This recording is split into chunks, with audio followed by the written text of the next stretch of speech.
আমার একটা ছেলেরে আমি দীর্ঘ 4-5 বছর ধরে দেখতাম, প্রত্যেক মাহফিলে দেখছি হে সামনে বসে, আমি বইলেই তারে নজরে পড়তাম। পরে একদিন আমি তারে ডাকছি, ডাইকে আমি বললাম তুমি কি করো? কয় হুজুর আমি মানে প্রতিদিন ঘাস কাটি, আর ঘাস কাইটা বিক্রি করি, যা পাই তা দিয়ে সংসার চালাই।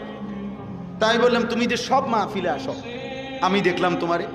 কয় হুজুরে যখনই আপনার কোনো পোস্টার দেখি, কয় আমি তখন এই ঘাস কাটার টাকার থেকে একটু একটু টাকা জমাই, গাড়ি ভাড়া মিলাইয়া রাখি, আপনার ওয়াজ শুনতে যাম।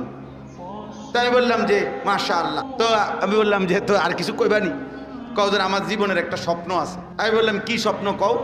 আমি 10 টাকা 50 টাকা করে জমাইতেছি, আল্লাহ যদি আমারে কোনোদিন তৌফিক দেয় আমি আমনের আমগা এলাকায় দাওয়াত দিয়ে নিয়ে ওয়াজ করাম। পরে আমি বললাম ওহন দাঁড়া, ওহন ডেট লো, এখন নাও ডেট, আজকে তোমারে ডেট দিলাম, হাদিয়া দিতে হবে না, আমি দিমু তোমারে